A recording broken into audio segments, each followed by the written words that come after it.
Housewife মানে কি শুধু বাড়িতে বসে থাকা? একদমই না। নিজের স্বপ্ন পূরণ করতে হলে একটু পরিশ্রম তো করতেই হবে। আর সেই চেষ্টার গল্পটাই আজ তোমাদের সাথে শেয়ার করব। অনেকেই ভাবে হাউসওয়াইফ মানেই কিন্তু বেকার বসে থাকা, কিন্তু সংসার সামলানো, বাচ্চা দেখা, বাড়ির সব কাজ করা, এগুলোই তো একটা বড় দায়িত্ব। আমার মতো তোমরা যারা হাউসওয়াইফ আছো তারাও বলো তো বন্ধুরা, যে হাউসওয়াইফ থাকা মানে কি বেকার? এই সংসারের কাজের কি কোনোই দাম নেই?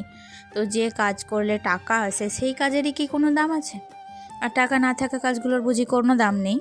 তো আমার মতে বলে যে হাউসওয়াইফ মানেই কিন্তু বেকার না। তো তোমাদের কি মতামত আমাকে কমেন্ট করে কিন্তু জানাবে। তো আর আমি কি মনে করি জানো তো, একজন হাউসওয়াইফ চাইলে সংসারের সব দায়িত্ব সামলেও কিন্তু নিজের স্বপ্নের দিকে এগিয়ে যেতে পারে। যার যেমন স্বপ্ন, ধরো কেউ যদি নাচ শেখায়, কেউ ধরো ড্রয়িং শেখায়, কেউ আবার দুটো টিউশনি পড়ায়। তো এভাবেও কিন্তু ইনকাম করা যায়, নিজের স্বপ্ন পূরণ করা যায়। তাই আজকের দিনটা আমি শুরু করেছি দেখো নতুন উদ্যমে। তো সংসারের কাজ যেমন আছে তেমনি নিজের লক্ষ্যে পৌঁছানোর জন্য একটু একটু করে চেষ্টা করছি। চলো তোমাদের সাথে আমার আজকের দিনটা আমি শেয়ার করি। সংসার সামলানোর সাথে সাথে নিজের লক্ষ্যেও কিন্তু পৌঁছানো যায়। অনেকেই মনে করে বাড়ির কাজ করলেই দিন শেষ, কিন্তু আমি মনে করি সেই কাজগুলোর মাঝেও নিজের স্বপ্নের জন্য একটু একটু করে এগিয়ে যাওয়া যায়। আমি প্রতিদিন যে ছোট ছোট সংসারের কাজগুলো করি সেইগুলোই তোমাদের সাথে একটা ছোট্ট গল্পের মতো শেয়ার করি। কিন্তু এই ছোট ছোট গল্পগুলোর পেছনেও আছে একটা বড় লক্ষ্য, একটা বড় স্বপ্ন। তো আমি বিশ্বাস করি যে প্রতিদিনের এই ছোট ছোট গোছানো কাজ আর ছোট ছোট চেষ্টা একদিন আমার স্বপ্নকে একটা সুন্দর জগতে পরিণত করবে। আর এই লক্ষ্য নিয়েই আমি প্রতিদিন একটু একটু করে এগিয়ে যাওয়ার চেষ্টা করছি। আর তোমাদের সাপোর্টই আমাকে সেই লক্ষ্যের দিকে আরও এগিয়ে নিয়ে যাচ্ছে। যারা নতুন নতুন বন্ধু হয়ে আমার পাশে দাঁড়িয়েছো, আমার ভিডিও দেখছো, আমাকে সাপোর্ট করছো, তোমাদের সবাইকে জানাই অসংখ্য ধন্যবাদ। তোমাদের ভালোবাসা আর সাপোর্টই আমার এগিয়ে যাওয়ার শক্তি। তো বন্ধুরা দেখো, সকালবেলা ঘুম থেকে উঠেছিলাম, তারপরে তো বাসি উঠোনটাকে আজকে আর আমি ধুয়ে দিইনি। আমি প্রথমে ঝাড়ু দিয়ে তারপর কিন্তু গোটাটা মুছে নিয়েছিলাম। আর তারপরে আমি কলতলাটাও ধুয়ে নিয়েছি, আর বাসি কাপড় ছেড়ে চা খাওয়াও কিন্তু কমপ্লিট হয়ে গেছে। আর এখন চলে এসেছিলাম বেডরুমে। আর বেডরুমে কি বলো তো বন্ধুরা, আমার না সমস্ত ভারী যে অনেক জামা কাপড় আছে ধরো, তো তারপরে লেপ কাঁথা, সেগুলো ভাবছি এবার আস্তে আস্তে তুলে দেবো। কালকে রাত্রিবেলায় এত গরম পড়েছিল, যে গরম ধরেছিল, যে মনে হচ্ছিল যেন এগুলো থাকলেই না বেকার, কারণ খাটটা জুড়ে থাকছে, তো একটু হালকা ফুলকা হবে ওগুলো তুলে দিলে। তো সেই কারণে ভাবছি এবার আস্তে আস্তে যেন সংসারের সমস্ত ডিপ কাজগুলো করতে শুরু করব। তো যাই হোক, বেডরুমটা গুছিয়ে দেখো চলে এসেছিলাম রান্নাঘরে। আর রান্নাঘরে এসেই কালকের শাকটা না কালকে নিয়ে এসেছিলো। তো কালকে আমার যখন রান্নাবান্না কমপ্লিট তখন কিন্তু শাকটা এসেছিলো, তাই কালকে আর করা হয়নি। তো শাকটাকে ফ্রিজের মধ্যে রেখে দিয়েছিলাম। তো আজকে সেই শাকটাকে এখন আমি বেছে নিচ্ছি। আর এমনিতেও আমার শাক বাছতে ভীষণ ভালো লাগে, বিশেষ করে এই শাকটা। তো এই শাকটা আমরা লালতে শাক বলি, আর এই শাকটা খেতে ভীষণ পছন্দ করি। তো আমার না সমস্ত পছন্দের জিনিসগুলো যেন সব বারণ হয়ে গেছে, কারণ থাইরয়েড হয়েছে, আমার ধরা পড়েছে। তো সেই কারণে এখনও ওষুধ চলছে না, তবুও সমস্ত নিয়ম করে থাকতে বলেছে, খাবার দাবার একটু বারণেই আর কি। তো রান্নাবান্নাটা তো চাপিয়ে তারপর অনেকক্ষণ গ্যাপ দিয়েছিলাম, কারণ অন্য একটু কাজ করছিলাম, পার্সোনাল ছিলাম না আসলে। তো সেই কারণে তারপরে রান্নার কোনো শ্যুট করা হয়নি ভিডিও। তো একেবারে দেখো রান্না শেষ করে গ্যাস ওভেনটা যখন পরিষ্কার করছিলাম তখনই আবার ক্যামেরাটা অন করি। তো এখন গ্যাস ওভেনটা মুছে নিয়ে আবারও কিন্তু সংসারের আরও বেশ কিছু কাজ আছে, সেগুলোই এখন করব আমি। ওই যে সেই ননদের বাড়ি থেকে আসার পর বেশ কিছু জামা কাপড় হয়েছিল, তো সেগুলো তো এক ব্যাগ নিয়ে গিয়েছিলাম, তো সেগুলোই কিন্তু এখন আমি কাচবো। তো এদিকে কিন্তু মানে প্রচুর জামা কাপড়, তো আজকে অর্ধেকটা কাচাকুচি করব, আর বাকি অর্ধেকটা কিন্তু রেখে দিলাম ব্যাগের মধ্যে, ওগুলো কালকে কাচাকাচি করব। আর এদিকে রান্নার বাসনগুলোও আছে, সেগুলোও কিন্তু আস্তে আস্তে মাজবো।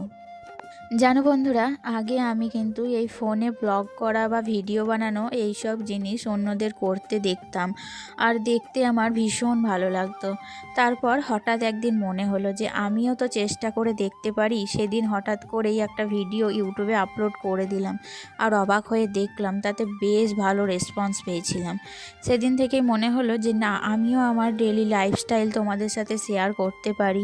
সকাল থেকে রাত পর্যন্ত আমার দিনটা কেমন কাটে, আমি কিভাবে আমার সংসার আর নিজের কাজগুলো সামলাই, সেগুলো যদি একটা ছোট্ট অ্যালবামের মতো ভিডিওতে ধরে রাখতে পারি, তাহলে একদিন সেটা সুন্দর স্মৃতি হয়ে থাকবে। আর সেই সাথে আমার একটা লক্ষ্যও আছে, আমি চাই এই ছোট ছোট মুহূর্তগুলো শেয়ার করতে করতে ধীরে ধীরে আমার স্বপ্নের দিকেও এগিয়ে যেতে। তাই এভাবেই আমার ব্লগ জীবনে প্রথম আসা আর ইউটিউবে পথ চলা শুরু। আজও আমি সেইভাবেই আমার ডেলি লাইফস্টাইল ব্লগ তোমাদের সাথে শেয়ার করছি। আর সেদিন থেকেই আমি ধীরে ধীরে তোমাদের কাছে থেকে বেশ ভালো রেসপন্সও পেতে শুরু করি। তো গত 3 মাস ধরে আমি নিয়মিত চেষ্টা করে যাচ্ছি, যদিও এখনও আমি আমার সেই বড় লক্ষ্যটা পূরণ করতে পারিনি, কিন্তু আমি চেষ্টা করা একদমই ছাড়িনি। তো তোমরা তো জানোই, কোনো স্বপ্ন পূরণ করতে গেলে সময় লাগে, ধৈর্য লাগে, তাই আমি প্রতিদিন একটু একটু করে চেষ্টা চালিয়ে যাচ্ছি। আমার বিশ্বাস আছে আজ না হোক কাল, একদিন না একদিন আমি ঠিক আমার লক্ষ্যে পৌঁছাতে পারবো। আর সেই পথ চলায় তোমাদের ভালোবাসা, সাপোর্ট আমার সব থেকে বড় শক্তি। যদি মন থেকে চেষ্টা করা যায়, তাহলে একদিন না একদিন লক্ষ্যেও পৌঁছানো যায়। তো চেষ্টা করলে কখনোই হার মানতে হয় না। যে সত্যি মন দিয়ে চেষ্টা করে, তার চেষ্টা কোনোদিনই বিফলে যায় না। এই বিশ্বাস থেকেই আমি দিনের পর দিন আমার চেষ্টা চালিয়ে যাচ্ছি। কিন্তু একটা জিনিস আমি লক্ষ্য করেছি বন্ধুরা, আগে তোমাদের কাছ থেকে যেরকম রেসপন্স পেতাম, এখন কিন্তু ততটা পাচ্ছি না। আমি জানি না, হয়তো কোথাও কোনো ভুল করছি, বা আমার ভিডিওতে তোমাদের কোনো সমস্যা হচ্ছে কি না। যদি সত্যিই কোনো সমস্যা থাকে, তাহলে তোমাদের কাছে যদি কোনো সাজেশন থাকে, অবশ্যই আমাকে জানাবে। আমি চেষ্টা করব সেই সমস্যাগুলো ঠিক করার, যাতে তোমাদের জন্য আরও ভালো ভিডিও বানাতে পারি। কারণ তোমাদের সাপোর্ট আর ভালোবাসায় আমাকে প্রতিদিন নতুন করে এগিয়ে নিয়ে যাওয়ার সাহস দেয়। তো যাই হোক, অনেক কিছু বলে ফেললাম তোমাদের আজকে আমি। তো তোমাদের আবার শুনতে ভালো লাগতেও নাও পারে। তো আমি তারপরে স্নানটাও দেখো কমপ্লিট করে নিয়েছি।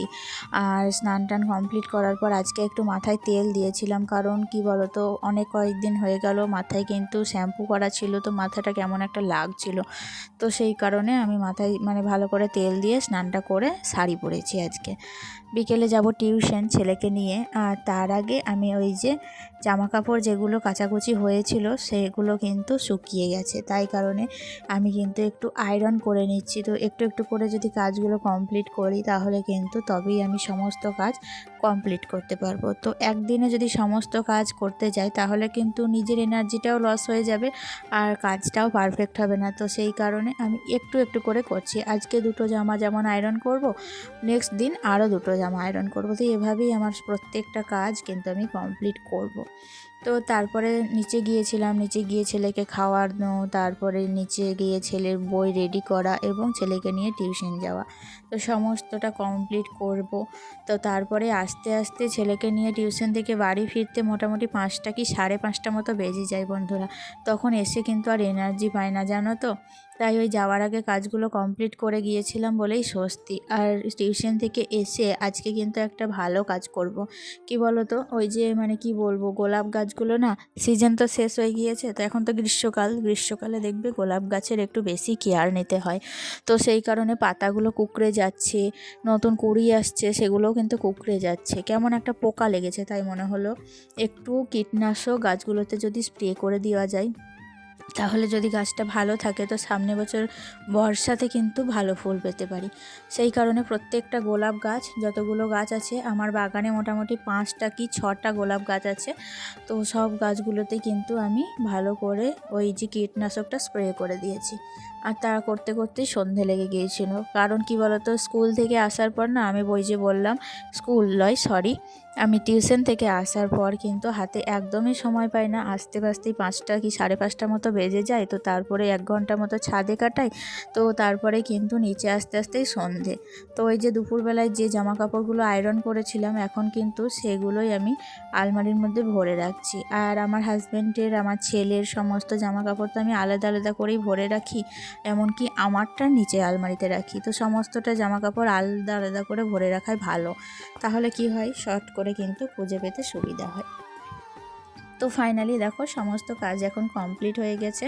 এরপর কিন্তু একটু আমি বসে সিরিয়াল দেখবো কারণ সিরিয়াল দেখাটা আমার কিন্তু একটা নেশার মধ্যে পড়ে। তো তাহলে চলো আজকের মতো আসি, দেখা হচ্ছে নেক্সট ব্লগে। ভালো থেকো তোমরা, সুস্থ থেকো, আর কেমন লাগলো জানিও।